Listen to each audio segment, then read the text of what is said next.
Welcome to the National Council for Hypnotherapy podcast, where we dive into the fascinating world of hypnosis, lifting the lid on hypnotherapy, sharing insights and tips for change as we chat. So sit back, relax, and enjoy all the wonderful possibilities of hypnotherapy. My name is Tracy Grist, and I will be your host today. So I'm here today with Fayaz Mughal, and Fayaz is qualified counsellor, an integrative counsellor, and you use hypno-CBT within your practice. You tend to use both modalities as a working therapist, and I think you're based in London, aren't you? Yes, that's right. I'm based in London, so I'm based in central London. I absolutely use both modalities in my line of work, and I find they actually synergize really well, and I think they resonate with clients quite well. So hence they're very useful in my practice. Yeah. And so what was your journey to, so did you originally train as a counsellor first and then look into, was it the other way around? Good point. I trained initially as a counsellor in the integrative style. And then over time, I wanted to capture more tools in my work. Yeah.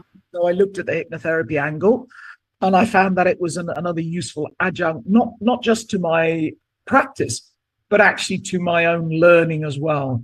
And I picked up an enormous amount, I think, of a greater sense of empathy, a greater sense of, I would say, kind of emotional flexibility, a lateral way of working with clients, also a way to be able to connect with them better, and just a greater range of tools, the progressive muscle relaxation, for example, the relaxation techniques, the creative thinking techniques.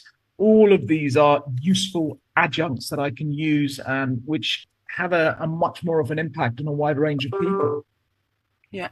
So when you say creative thinking techniques, have you got an example? So I said, just give you examples. So the kind of cognitive diffusion techniques, the leaves on a stream, really useful ways of people conceptualizing, giving distance between intrusive or negative thoughts and themselves, and what they are, what they stand for.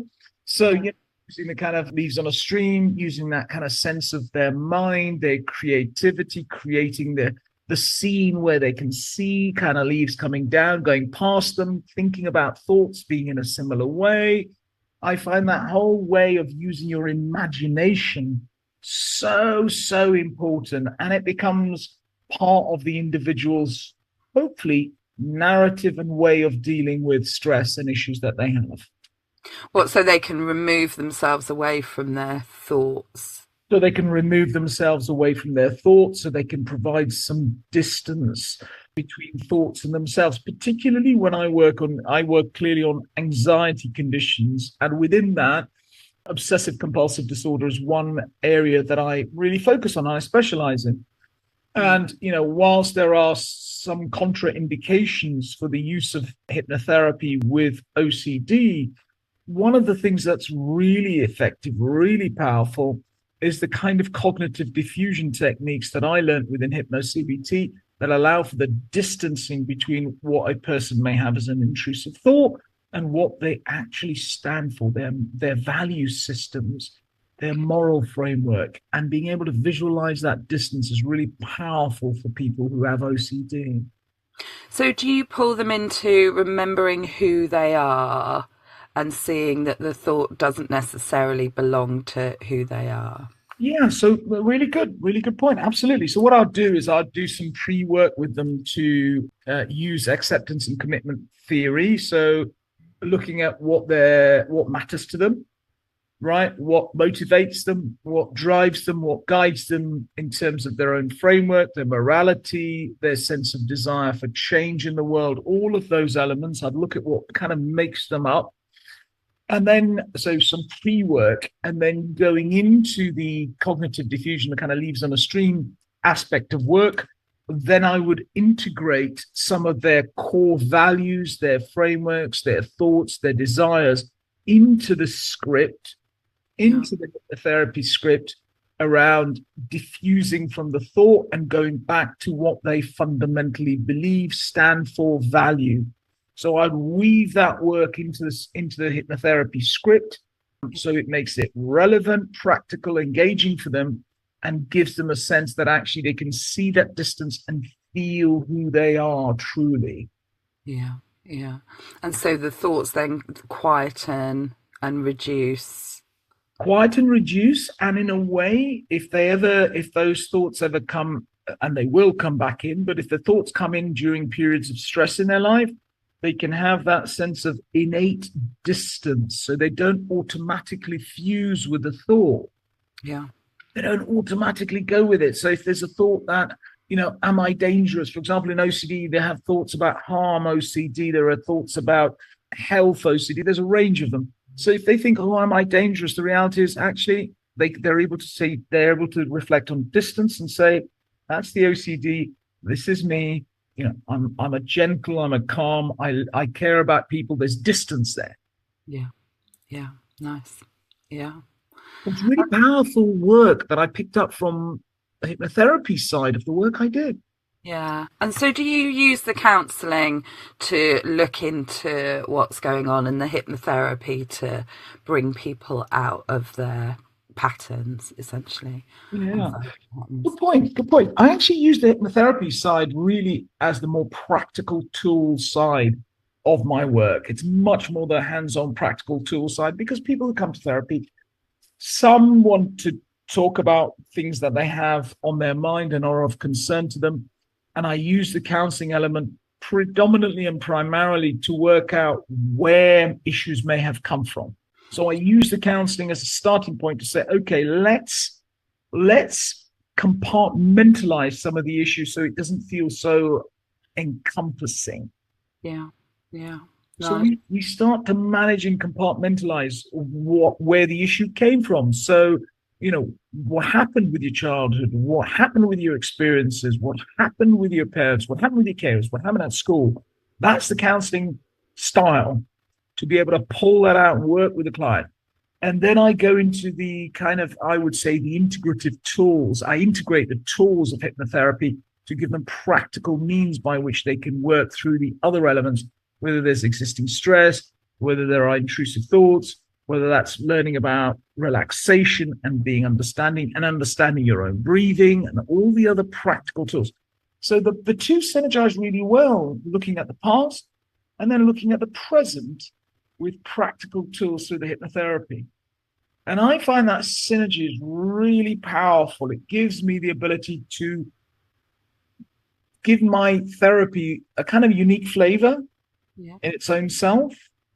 And I think that combination of the counseling work I've done and the hypnotherapy work I've done is kind of my unique flavor as a therapist. What led you into this journey?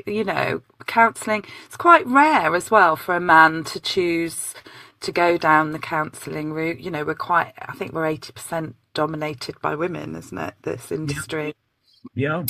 What was your journey, Fayaz? Gosh, my journey has been a very interesting, complex, convoluted one.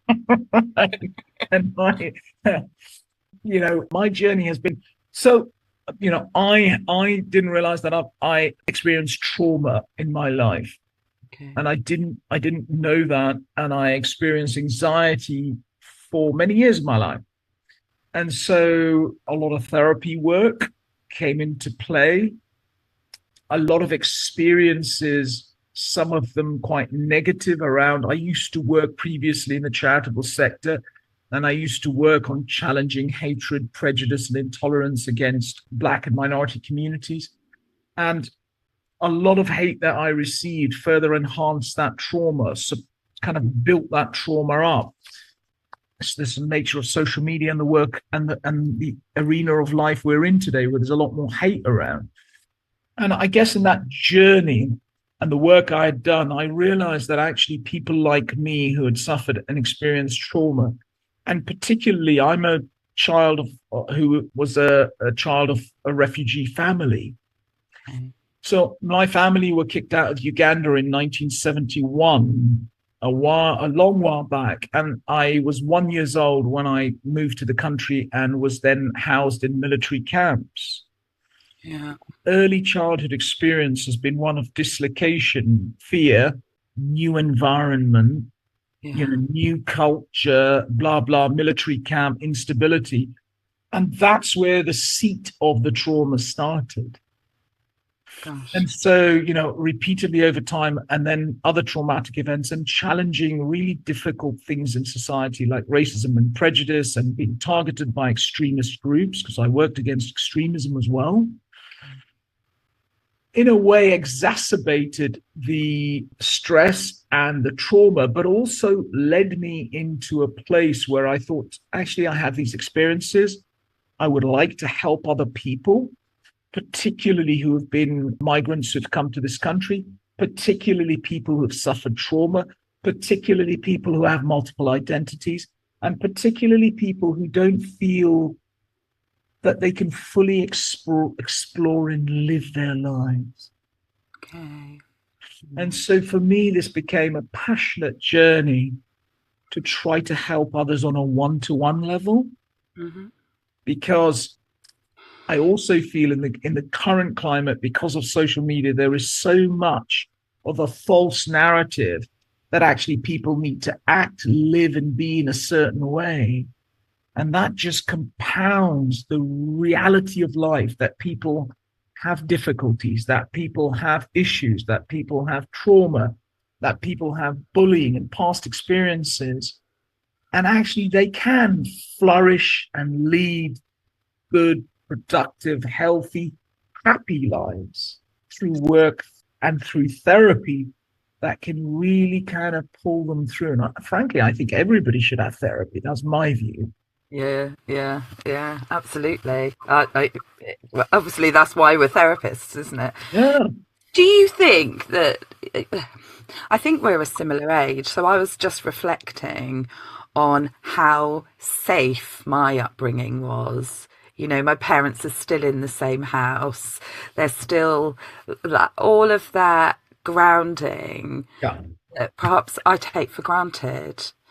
That growing up in suburbia in like Weston-super-Mare, and just that, and just reflecting on how much change or how much difference you would have had to adapt to at such an early age.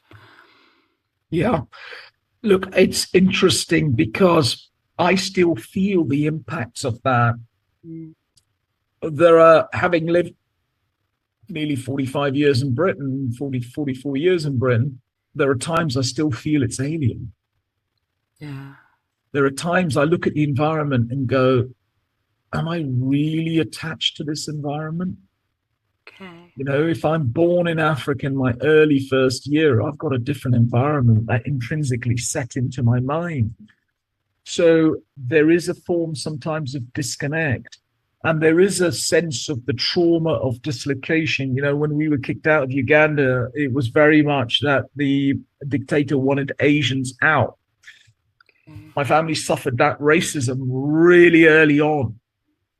When I came to Britain in 1983, finally, we went back to Kenya. By the way, in Kenya, I stayed 10 years. And then there was another political coup there. We left out of fear again.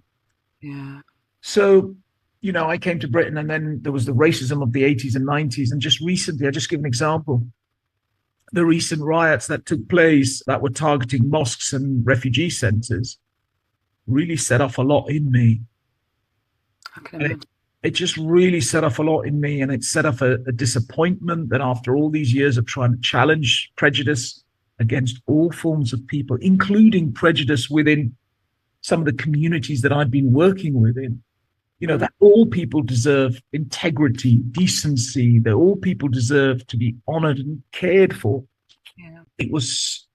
I've left with this sense of disconnection, disappointment sometimes, and a sense of detachment from the British environment. And that's the legacy of trauma. Yeah. it leaves you stuck sometimes in a place. Yeah. And the stuckness of trauma is, even after all these years, is still just in the background sometimes.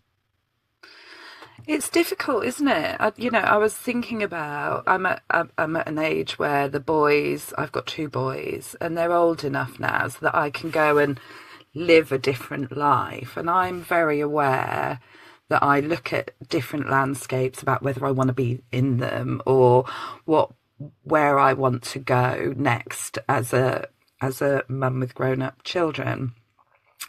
And I'd not really considered that the landscape or the people of the landscape might refuse me. And that is for me, just now listening to that, I can feel that how hard it must be, because there's no why. Yeah, it is. I it's a beautiful question, and it's a beautiful statement rather you made. And I sometimes call myself somebody who really regards himself as this kind of wandering Jew, this sense of the Jewish community has wandered for 2,000 years trying to find a space in a home after dislocation 2,000 years ago. The sense, I use that statement because I really feel that sense of when you lose your grounding early on in your life, and when you have experiences in other places or other countries where you get a perception, it doesn't have to be overt in your face. Yeah. You get a perception that you're not really wanted, that you're the other, that you're an outsider, then it has impacts on your confidence, your sense of who you are, and ultimately the very essence of your belonging. Yeah. And that can be so crushing if it is not addressed through life. It can be crushing. We know it can create anger and resentment. We know it can create huge mental health issues and health issues, general health issues. But more importantly, it loses the sense of connectivity between the individual and the wider community. Yeah. And I truly believe that the one thing that a lot of mental health conditions really develop because of a lack of connectivity with others. Absolutely. The loneliness. The loneliness. Yeah. That's why old people die. Some of them, that's why senior citizens die earlier. The loneliness. That's why people with mental health feel dislocated and isolated. Loneliness. It's right the way through that. Yeah. And I think, they're definitely correct when they say loneliness is a pandemic. It's all around us. And I can't help but think social media. Have you noticed difference with social media? Hugely. So I'll give you I'll give you all the perspectives as a therapist and previously in my other life working in charities. The sense of division that social media has created, as well as connection. So there are some benefits here. There's connection, and then there's division as well. And then social media has created, for young people particularly, a kind of a false lifestyle that they aspire to, and also gives them some sense of aspiration. So I guess what I'm saying is the duality of impact of social media means that we as therapists really need to explore and really work with clients about what this is doing to their sense of who they are. Okay, who they are, what they are. And I think things like, using acceptance and commitment therapy, particularly around understanding what they're made up of, what's important to them, is a good way of also addressing some of the negative impacts of social media, because people can aspire to, but when you aspire to and you can't reach those moments, it can create anger, tension, resentment. But actually going back through therapeutic work, through hypnotherapy, and starting off with things like, okay, what do you really stand for? What really matters to you? Well, why don't you address those things that are in your control? Yeah. Why don't you celebrate who you are? Why do you embrace who you are? All of those core components are the grounding elements that can really bring people back down to say, actually, why am I not valuing myself? Yeah, and I think there is work, isn't there, around developing oneself as an individual and actually seeing that difference and how, our upbringing, the path that we've walked means we're different because not everyone walks that same path and we have different gifts to bring. Yeah. And recognizing that, I think, is so important, and what we can share with the community and what we can give to the community or even take, actually. That's right. I mean, just as you said, I mean, the beauty that you see now that I embrace what I practice, which is really important, I embrace fully if I'm going to practice something with clients, I embrace it. And I say that to clients, look, I practice, I do this myself, right? And actually staying in the moment, for example, using that thing about mindfulness, staying in that moment brings me such joy when I listen to others. Because that little comment they make, that unique element about them, that smile, that sense of actually giving dynamism to conversation, whatever it is about them, enriches me and my life. Yeah. Yeah. And for me, that's the most important. As I get on in life, that's the most enjoyable thing. That today I felt good because I met this person. Yeah. Yeah. And it's not about the cash. Again, going back to my own, it's not about money. It's about people. That's the line of work I'm in, we're in. It's about people. And that's the significant driver for us right now in the work we do. Yeah. And it's difficult, isn't it? We're both living in London. It is about the cash too, because I think cash too. We have to survive.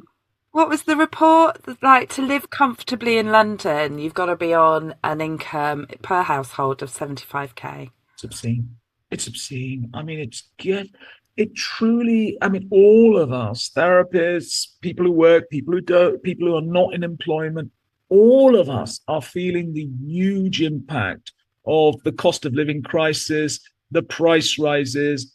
So in a way, all of those stresses are significantly different to 20, 30 years ago.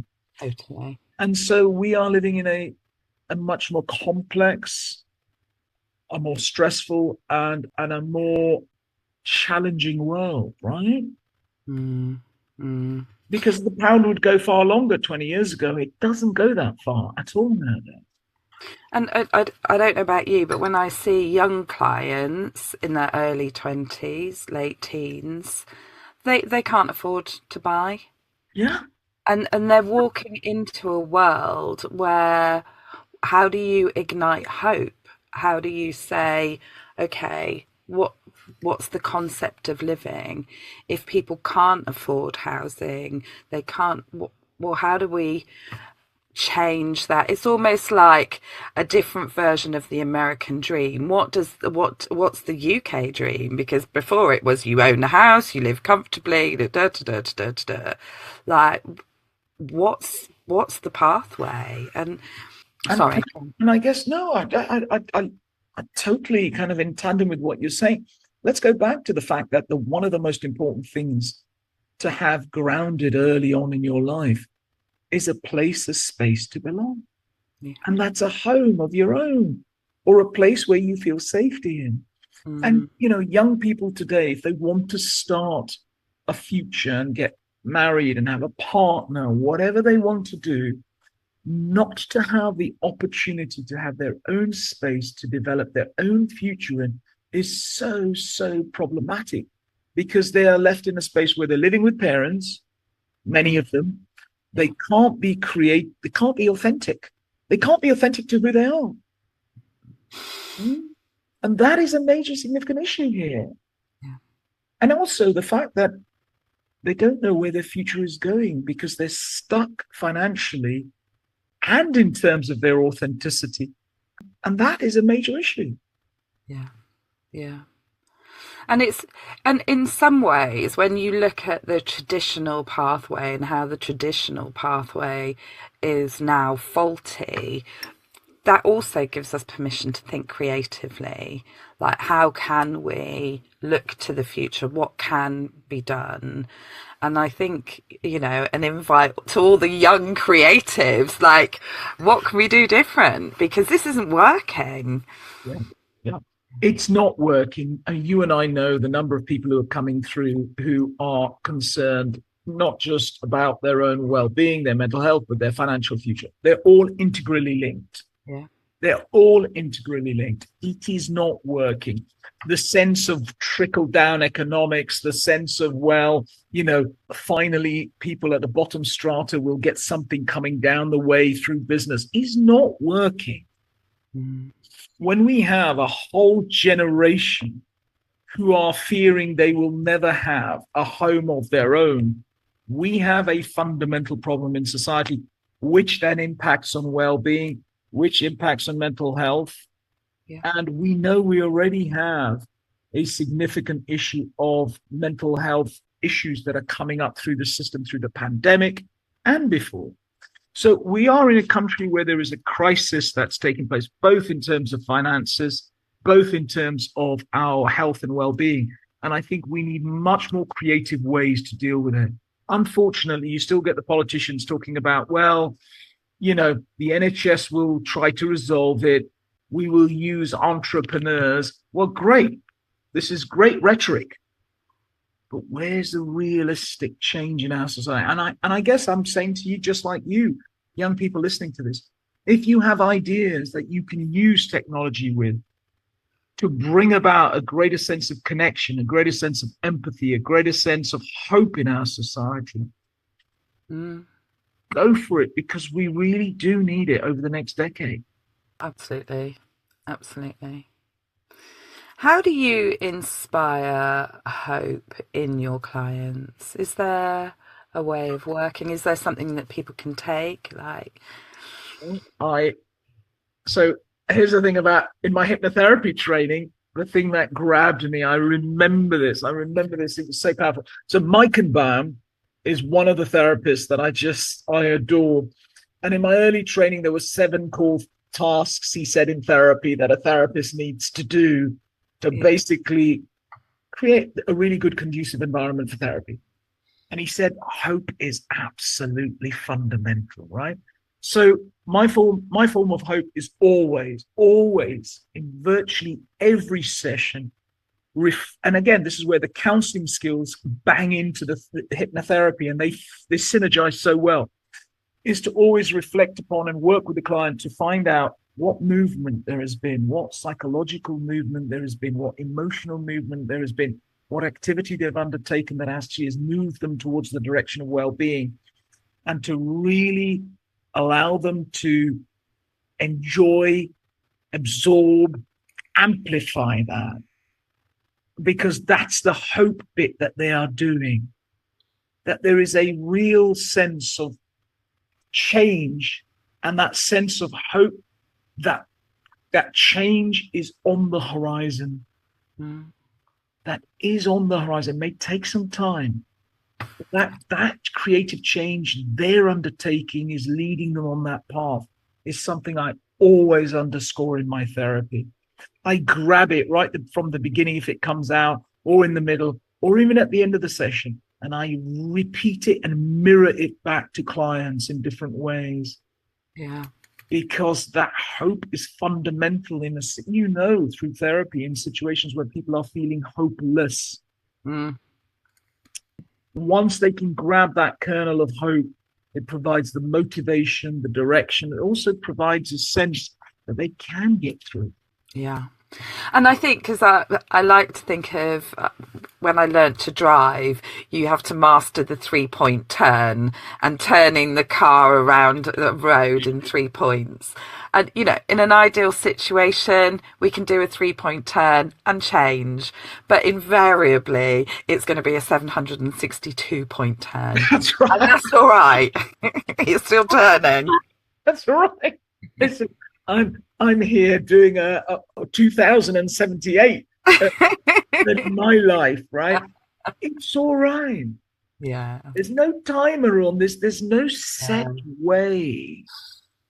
There's no set way. If it's taking you towards a greater sense in yourself that feels better, Yeah. however that feels for you, that's unique for you, go for it. Keep turning that wheel.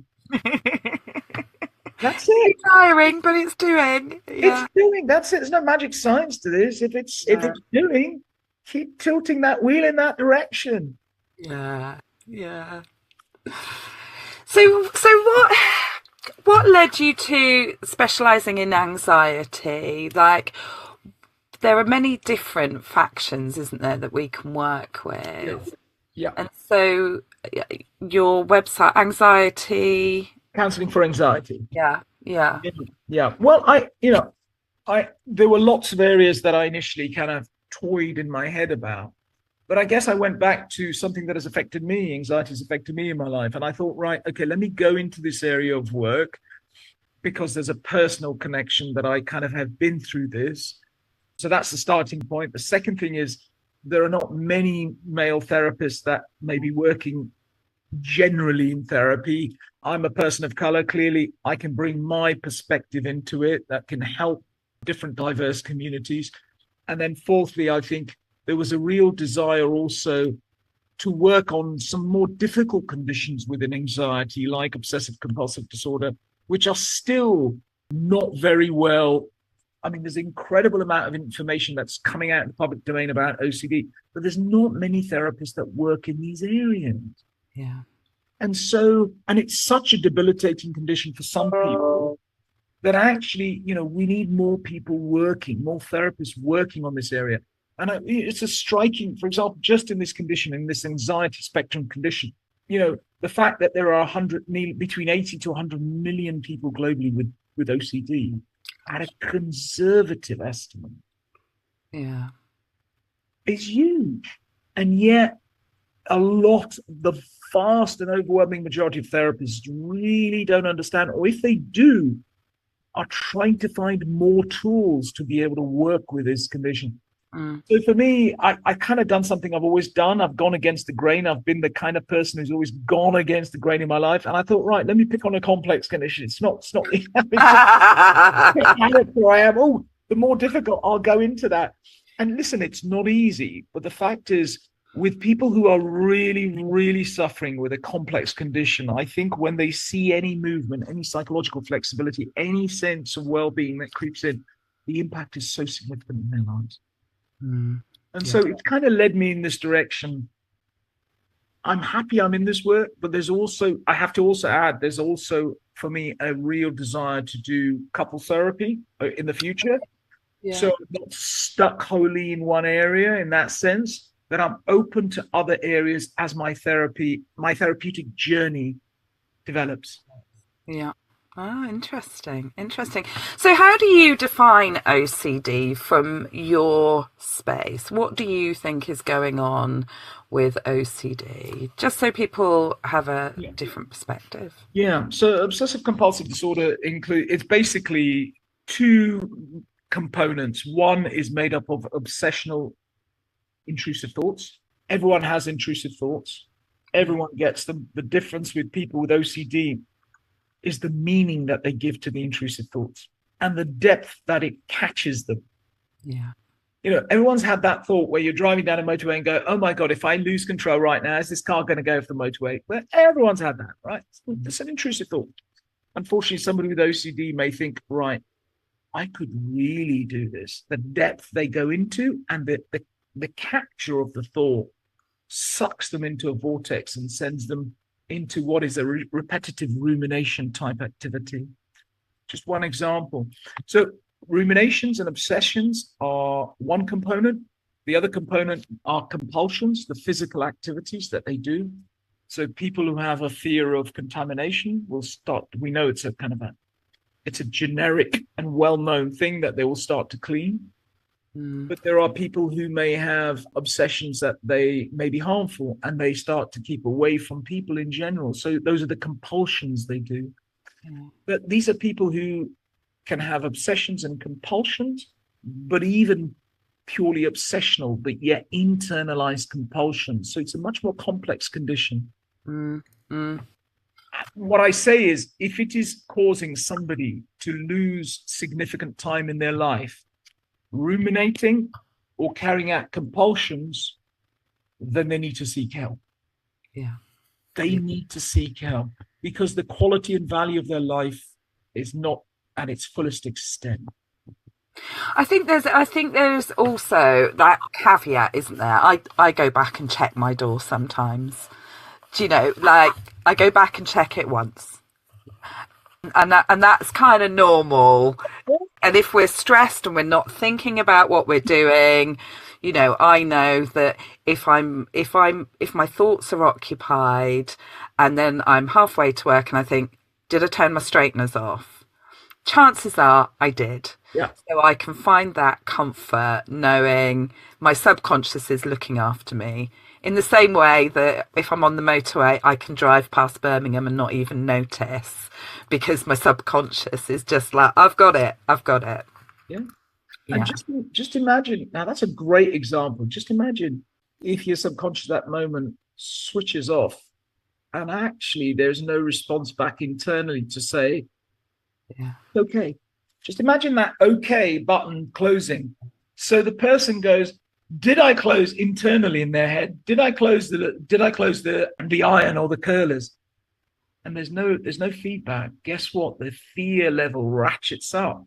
And that's what catches them in the loop. Yeah. Yeah. So, it is a debilitating condition, but actually we need many more therapists with different styles of modality of therapy, including hypnotherapists, to use a variety of tools. I know there are contraindications, but the use of ACT, acceptance commitment therapy, for example, is a really useful way to be able to use your hypnotherapy and your sense of connectedness and your sense of empathy, all of those basic tools in therapy to be able to assist people who may come to you for assistance. Yeah. Yeah, I'm a great proponent and advocate of hypnotherapy work now. And I just think some of the tools that they have taught me in my work have really incredibly helped my practice. So I'm going to say, if anyone's out there, please think about doing hypnotherapy. If anything, it teaches you fantastic skills to relax. Fantastic. If anything, yeah. Exactly, effective ones. So, don't go for the cigarette. Don't go for anything else. You can do it yourself. Yeah. Yeah. And I think it's trying new things, even if if you don't meet the right therapist for you or you don't, keep going. Keep going. Yeah. So keep going, keep trying. It's the human spirit to have more experiences, more tries.